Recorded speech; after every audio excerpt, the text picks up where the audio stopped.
Jika Anda kebetulan memiliki tong minyak tua seperti ini, jangan buru-buru membuangnya atau menjualnya sebagai barang bekas. Jika tidak, akan terlambat untuk menyesal. Ya betul, kenapa tidak ikuti paman ini yang mengukur dengan tangan kiri dan menggambar dengan tangan kanan? Setelah beberapa transformasi manual sederhana, para tetangga melihat ini, mereka semua bertepuk tangan. Aku melihat paman menggambar sebuah lingkaran di samping. Potong langsung dengan penggiling tangan. Tentu saja, jangan lupa untuk membuat lubang bundar yang sama di bagian atas. Setelah dibalik, siapkan bingkai berbentuk persegi yang akan dijadikan alas. 4 roda universal fleksibel dipasang di sudut-sudut. Pasangkan sekrup untuk mengencangkannya. Bagian dalam juga diperkuat untuk mencegah terjatuh secara tidak sengaja di masa mendatang. Setelah diproses, pasang sepasang pegangan kecil di sisi atas. Ini segera membuatnya jauh lebih nyaman. Kemudian siapkan sepotong pipa besi dengan panjang 34 cm. Tandai tepinya sejauh 3 cm. Gunakan bor listrik untuk mengebor lubang di titik-titik tadi. Plat besi yang ada lubang di tengahnya. Masukkan batang baja dengan ketebalan lubang yang sesuai. Celah di tengahnya cukup untuk pengelasan. Dengan cara ini, peredam yang dibutuhkan sudah siap. Lalu saya menemukan papan busa. Gunakan pisau serbaguna untuk memotong lingkaran dengan ukuran yang sesuai.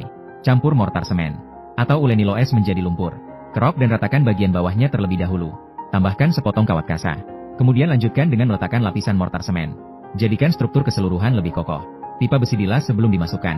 Tempatkan papan busa di tengah. Lalu seluruh permukaan diberi jarak pada interval yang teratur. Taruhlah sebuah lingkaran dari batu bata merah. Kemudian lanjutkan pengisian dengan mortar semen. Sampai rata dengan tinggi papan busa tengah. Sisihkan dan tunggu hingga mengeras. Potong tutup yang tidak diperlukan pada separuh bagian laras lainnya. Pada saat yang sama, hapus panjang diameter. Sangat mudah untuk memilah ukuran lingkaran yang kita butuhkan. Gunakan sekrup untuk memperbaikinya. Buat lubang melingkar di sisi yang berlawanan. Lalu kencangkan sekrup secara merata dari dalam keluar. Tempatkan sesuai lubang samping. Tuangkan mortar semen ke dalam celah tepi. Pasang cerobong sudut yang sudah disiapkan. Lihat besi tua di sini. Saya yakin banyak teman yang sudah menebaknya. Apa yang akan dibuat dari ini? Jika Anda tahu, Anda dapat mengetiknya langsung. Biarkan teman lain melihat apakah tebakan Anda benar.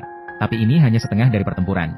Juga perlu memotong lebih dari selusin batang baja dengan panjang yang sama. Bilas ke cincin bagian dalam pipa besi yang dipotong. Pada saat yang sama, perbaiki itu. Setelah diolah, buatlah tanda lingkaran di tengah plat besi dan potonglah. Untuk akses mudah, tentu saja, pegangan di samping masih perlu dipasang. Lalu langsung taruh di. Tambahkan kayu bakar cincang di sekitar saat menggunakannya. Kemudian tekan penutup pada permukaan. Kompor kayu bakar multifungsi yang disulap dari tong besi bekas. Biasanya, Anda tidak hanya bisa merebus air atau memasak. Ini juga tidak masalah jika digunakan untuk memanggang. Ini sangat praktis.